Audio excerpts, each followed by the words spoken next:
Hi everyone, నేను మీ Shivali. Welcome to Dhatri business. ఈ మధ్య బాగా వినిపిస్తున్న పేరు financial fraud or cyber fraud. వినే ఉంటారు కదా. దీనికి బానిస నేనే కావచ్చు, మీరే కావచ్చు, ఇంకెవరైనా కావచ్చు. అవునా? సో ఇట్లాంటి ఫ్రాడ్స్ నుంచి మనం ఎలా రక్షించుకోవాలి అనే దానికి మనకు ఒక అవగాహన అన్నది చాలా ఇంపార్టెంట్. సో అలాంటి ఒక ఇన్ఫర్మేషన్ అంటే మనం ఎలా ప్రొటెక్ట్ చేసుకోవాలి ఇలాంటి ఫ్రాడ్స్ నుంచి అని తెలుసుకోవడానికి ఇవాళ నేను సందీప్ ముదాల్కర్ గారి దగ్గరికి వచ్చేసాను. సందీప్ ముదాల్కర్ గారు వచ్చేసి మన cyber security and forensic expert. Is working with all over police in all over India from since 2006. So hi Sandeep గారు, ఎలా ఉన్నారు? I'm good, thank you. How are you? Yeah, I'm good.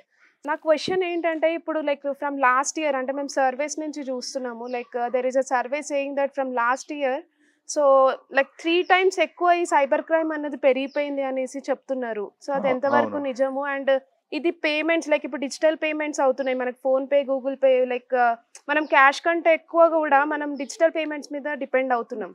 So దాని వల్ల అవుతుందా లేదా ఇంకేమైనా రీజన్ ఉందా దీనికి?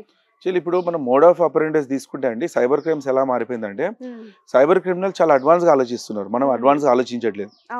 బికాస్ వాళ్ళ పనే క్రైమ్ కమిట్ చేయడం.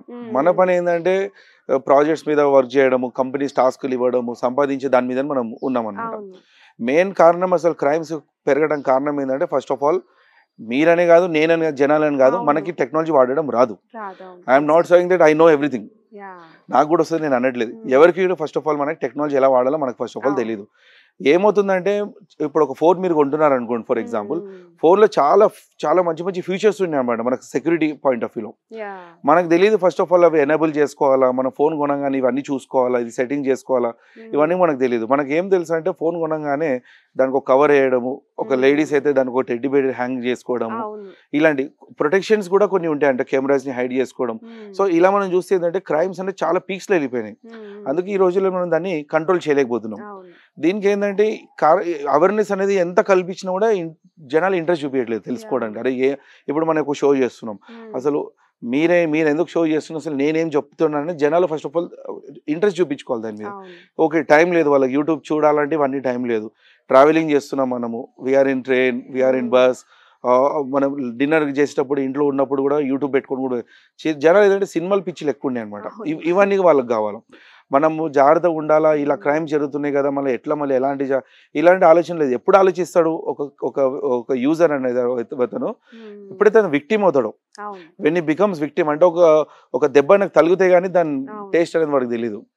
ఒకసారి వాడి 10,000 పోయిన అకౌంట్లోకి వెళ్ళి ఒక 50,000 పోయింది అనుకోండి, అప్పుడు అతనికి ఏంటంటే ఆ కష్టంతో సంపాదించిన డబ్బులు ఒక సెకండ్లో పోయింది కాబట్టి ఆ పెయిన్ అనేది రియలైజ్ అవుతుంది. కాబట్టి అప్పుడు అతను ఏం చేస్తాడంటే గవర్నమెంట్ వెబ్సైట్స్ విజిట్ చేస్తాడు, కొంతమంది ఎక్స్పర్ట్స్ దగ్గరకు వస్తారు మాలాంటి వాళ్ళు. అప్పుడు మళ్ళీ యూట్యూబ్ వీడియోస్ చూడడం కానీ, అప్పుడు ఏంటంటే ఇవన్నీ చూడడం ఏంటంటే దానికి అవగాహన కల్పించుకొని నెక్స్ట్ టైం నుంచి అనేది జాగ్రత్త పడతాడు అనమాట.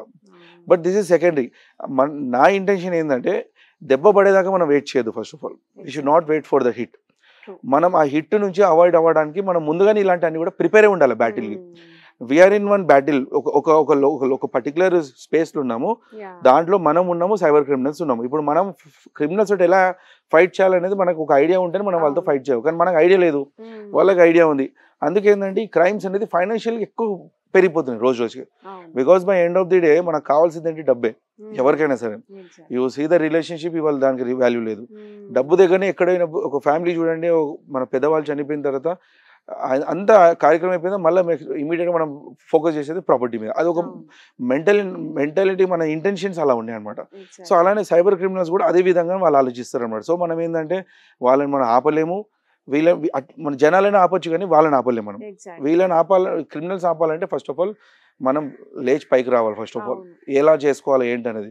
ఇప్పుడు క్రైమ్స్ ఎందుకు 3 times మీరు అన్నారు, మీరు 3 times అంటున్నారు కానీ నాకు అడిగితే నేను ఇంకా 5 times అనే చెప్తాను నేను. ఎందుకంటే క్రైమ్స్ ఎలా ఉన్నాయంటే, యాజ్ ఎ ఎక్స్పర్ట్గా ఒక కేస్ స్టడీ నేను తీసుకున్నాను అనుకోండి, ఒక క్రైమ్ మాకు వచ్చింది అనుకోండి, అది అండర్స్టాండ్ చేసుకోనికే మాకు టైం పడుతుంది. అసలు వీళ్ళు ఎలా చేస్తున్నారు ఇవన్నీ కూడా. ఒక బీయింగ్ ఎక్స్పర్ట్ మనకి ఇట్లాంటి ఆలోచనలు కూడా మనకు రావట్లేదు. అలాంటి ఒక సైబర్ క్రిమినల్ చేస్తున్నారంటే వీళ్ళు బాగా హై ప్రొఫైల్ వాళ్ళ పీపుల్ ఉంటారు, అంటే కంప్యూటర్ మీద బాగా అవగాహన ఉన్న వాళ్ళు. They can be IT employees also. I cannot say that they or IT employees only. IT employees కూడా ఉండొచ్చు, లేకపోతే 10th క్లాస్ పిల్లలు, ఇంటర్మీడియట్ పిల్లలు, ఫెయిల్ అయిన వాళ్ళు కంప్యూటర్ కోర్సెస్ బయట నేర్చుకోవడం. ఇప్పుడు మా దగ్గర కూడా కొన్ని సైబర్ సెక్యూరిటీ కోర్సెస్ ఉన్నాయి. మా దగ్గర కూడా ఎడ్యుకేషన్ పర్పస్ కోసం మేము నేర్పిస్తాం అనమాట. అది మళ్ళీ వాళ్ళు ఇల్లీగల్ యాక్టివిటీస్ కింద కూడా నేర్చుకునే అవకాశాలు.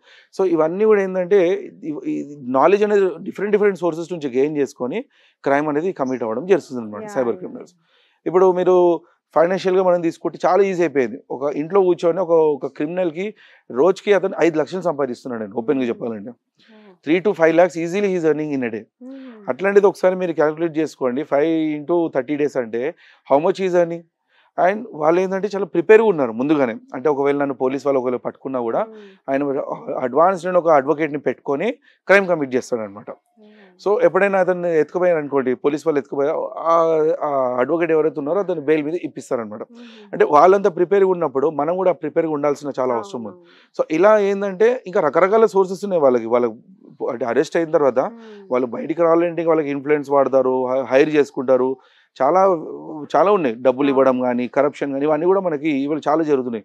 కాకపోతే ఏంటంటే ఇలాంటి వాటి నుంచి మనం కాపాడుకోవాలంటే ఒక జనాలే అప్రమత్తమయ్యేసి ఫస్ట్ ఆఫ్ ఆల్ అసలు ఫోన్ ఎలా వాడాలో అర్థం చేసుకోవాలి. అసలు నేను వాడాలని, ఇది అసలు నేను ఎందుకు ఇన్స్టాల్ చేస్తున్నాను, అసలు ఈ డేటింగ్ యాప్స్ ఎందుకు నేను ఇన్స్టాల్ చేస్తున్నాను, పాన్ సైట్స్ ఎందుకు విజిట్ చేస్తున్నాను, అన్వాంటెడ్ లింక్స్ అసలు నేను ఎందుకు క్లిక్ చేస్తున్నాను, అసలు అవసరమా, అసలు నేను టైం ఎందుకు వేస్ట్ చేస్తున్నాను అనేది ఒకటి క్వశ్చన్ చేసుకోవాలి. ఫస్ట్ ఆఫ్ ఆల్ క్వశ్చన్ చేసుకున్నారనుకోండి, అప్పుడు ఈ క్రైమ్ రేట్ అనేది మనకి ఖచ్చితంగా తగ్గే అవకాశాలు ఉన్నాయి అనమాట.